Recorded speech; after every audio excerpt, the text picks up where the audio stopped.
नमस्कार, मैं धरा। आप सभी का स्वागत है आपके अपने पसंदीदा चैनल स्मार्ट लर्निंग में। आज का हमारा सब्जेक्ट है 11th standard account for English medium. ये वीडियो गुजराती मीडियम के लिए भी अवेलेबल है। So let's see 11th commerce first chapter second part. First part में हमने introduction, meaning of accounting and terminology में business transaction and event terminology देखी थी। आज सेकंड पार्ट में ये वीडियो में हम आगे और अकाउंटिंग टर्मिनोलॉजी देखेंगे। अकाउंटिंग टर्मिनोलॉजी में फर्स्ट है capital. An investment made by the owner to commence the business is known as capital. Means कि बिजनेस के ओनर के द्वारा जो भी बिजनेस शुरू करने के लिए बिजनेस में लाए उसको क्या बोलते हैं? Capital. Capital which is provided by the owner and their value is measurable in terms of money। Means के ओनर के द्वारा जो भी कैपिटल बिजनेस में लाई जाए उसका मनी में वैल्यू होना चाहिए, यानी उसका मनी मेजरमेंट होना चाहिए। फॉर एग्जाम्पल, एक ओनर है, बिजनेस स्टार्ट करने के लिए 10,000 कैश लाते हैं, 6,000 फर्नीचर लाते हैं, 8,000 गुड्स लाते हैं, तो कैपिटल कितनी हुई? 24,000। 10,000 प्लस 6,000 प्लस 8,000, मतलब कि ओनर जो कुछ भी लाए, गुड्स लाए, केस लाए, फर्नीचर लाए, ये सब क्या हुआ? कैपिटल हुआ, क्योंकि इसका मनी मेजरमेंट है। कैपिटल एक ही है लेकिन उसको अलग अलग तरीके से बोला जाता है। जैसे कि फर्स्ट है सोल प्रोप्राइटरशिप। मीन्स जब वन पर्सन अकेला बिजनेस स्टार्ट करता है तो वो बिजनेस को क्या बोलते हैं? Sole proprietorship. उसमें ओनर एक ही वो है, अकेला होता है जिसने बिजनेस स्टार्ट किया है। वो जो बिजनेस में लाए उसको क्या बोलते हैं? कैपिटल। वो कौन लाता है? ओनर। सेकंड है पार्टनरशिप। मीन्स जब दो और मोर पर्सन बिजनेस स्टार्ट करते हैं तो वो बिजनेस को क्या बोलते हैं? पार्टनरशिप। उसमें दो और मोर पर्सन ओनर होते हैं जिसने बिजनेस स्टार्ट किया है। मान लो कि 3 लोगों ने स्टार्ट किया है तो ओनर कितने हुए? 3। तो मोर देन वन ओनर हो उसको क्या बोलते हैं? पार्टनर्स बोलते हैं। और वो जो बिजनेस में लाए उसको क्या बोलते हैं? Partners capital. और वो कौन लाते हैं? पार्टनर लाते हैं। थर्ड है कंपनी। वन और मोर पर्सन जब कंपनी चालू करते हैं उसमें जो लाए उसको क्या बोलते हैं? Share capital. और वो कौन लाता है? शेयर होल्डर्स लाते हैं, उनके थ्रू हमें कैपिटल मिलती है। शेयर में आप सभी ने सुना होगा कि इन्वेस्टमेंट करते हैं लोग, तो उसमें अभी के टाइम पे इक्विटी शेयर कैपिटल होती है ना, वो बहुत फेमस है। अब आगे है drawing. When owner of business withdraw assets from business means cash or goods for personal purpose, this is known as drawing। Means business के ओनर होते हैं, बिजनेस की कोई चीज यानी गुड्स असेट्स अपने पर्सनल यूज के लिए लेके जाए ना, उसको क्या बोलते हैं? ड्राइंग बोलते हैं। Means owner gives capital to business, business gives drawing to owner. मतलब कि बिजनेस के ओनर बिजनेस को कैपिटल देते हैं और बिजनेस जो ओनर को देते हैं उसको क्या बोलते हैं? ड्राइंग बोलते हैं। इसको इजीली एक चार्ट के थ्रू देखते हैं। अकाउंट्स की नजर में ओनर और बिजनेस दोनों अलग अलग आइडेंटिटी है। ओनर और बिजनेस दो अलग आइडेंटिटी हुई, तो पहले कैपिटल में ओनर देखते हैं। When owner or owners of business provides goods or assets, business becomes capital। यानी कि ओनर जो बिजनेस को देता है जिसकी वैल्यू ऑफ मनी हो, उस उससे बिजनेस के लिए क्या बनता है? कैपिटल बनता है। इससे बिजनेस के लिए क्या क्रिएट हुआ? कैपिटल क्रिएट हुआ। अब ड्राइंग देखते हैं। ड्राइंग में when owner or owners of business withdraw goods or assets for personal use, तो business becomes drawing। Means owner जो बिजनेस से लेता है उससे बिजनेस के लिए क्या बनता है? ड्राइंग बनता है। इससे बिजनेस के लिए क्या क्रिएशन हुआ? ड्राइंग क्रिएशन हुआ। अब आगे देखते हैं लायबिलिटी।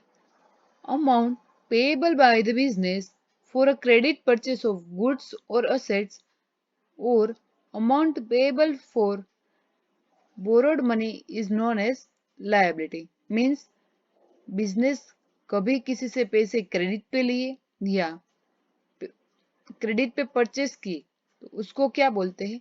लायबिलिटी। लायबिलिटी दो टाइप की होती है। फर्स्ट है इंटरनल लायबिलिटी, सेकंड है external liability. Internal external liability relation के बेस पे डिसाइड होती है। ओनर के थ्रू कोई ट्रांजैक्शन हो उसको क्या बोलते हैं? Internal liability. और बिजनेस के ओनर के अलावा कोई तीसरा व्यक्ति के थ्रू ट्रांजैक्शन हो उसको क्या बोलते हैं? External liability. Internal external liability के दो टाइप है, दोनों सेम है। फर्स्ट है करंट लायबिलिटी, सेकंड है non current liability. Current liability and non current liability time के बेस पे डिसाइड होती है। यानी शॉर्ट टर्म लायबिलिटी होती है उसको करंट लायबिलिटी बोलते हैं और लॉन्ग टर्म लायबिलिटी होती है उसको नॉन करंट लायबिलिटी बोलते हैं। पहले देखते हैं internal liability.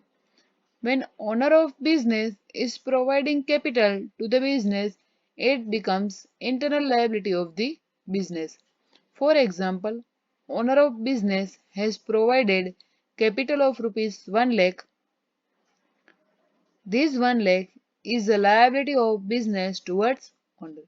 Means business owner के through हो उसको internal liability बोलते हैं। यानी ओनर है उसने बिजनेस को कैपिटल दी है तो वो बिजनेस की रिस्पॉन्सिबिलिटी हुई टूवर्ड्स ओनर, इसलिए बिजनेस कैपिटल पे इंटरेस्ट भी देता है। अब दूसरा है एक्सटर्नल लायबिलिटी।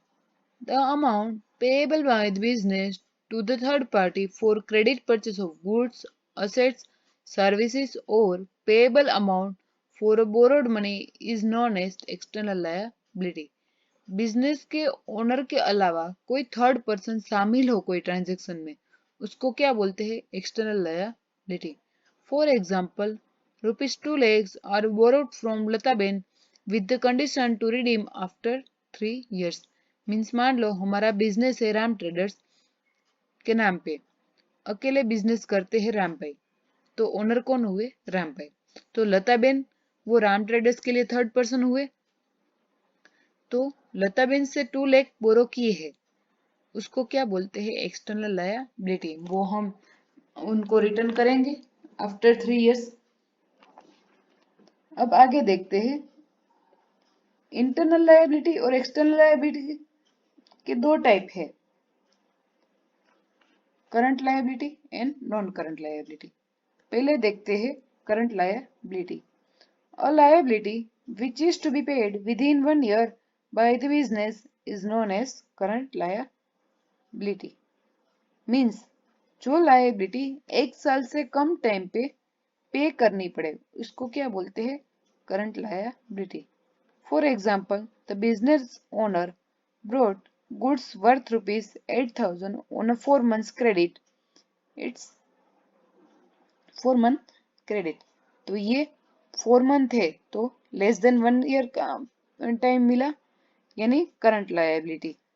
लेकिन ये बिजनेस के ओनर के थ्रू ही हुआ है तो ये इंटरनल लायबिलिटी हुई, बिजनेस के ओनर को ही वापस देने हैं पैसे, तो इसको क्या बोलते हैं? ये एग्जांपल किसका हुआ है? Internal plus current liability.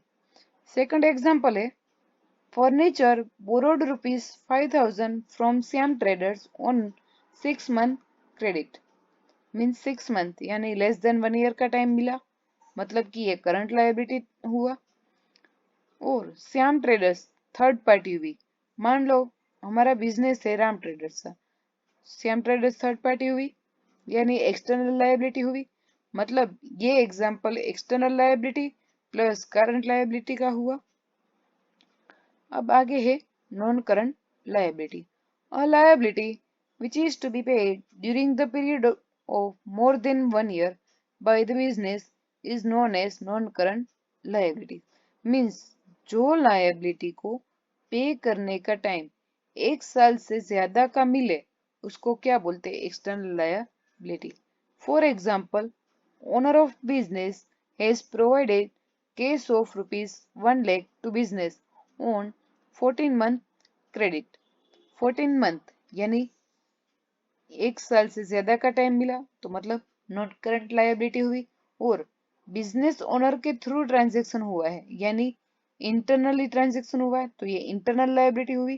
तो ये example internal plus non current liability का हुआ. दूसरा एग्जांपल है ₹2 lakh are borrowed from Lataben with the condition to redeem after 3 years. 3 years यानी 1 साल से ज्यादा का टाइम मिला मतलब कि नॉन करंट लायबिलिटी. और मान लो हमारा बिजनेस है राम ट्रेडर्स और राम भाई अकेले ओनर है तो लताबेन थर्ड पार्टी हुई, थर्ड पर्सन हुआ तो ये एक्सटर्नल लायबिलिटी हुई. मतलब ये example external liability plus non current liability का हुआ. ओके, तो आज हम यहाँ तक रखते हैं, बाकी का हम नेक्स्ट वीडियो में देखेंगे. Thank you.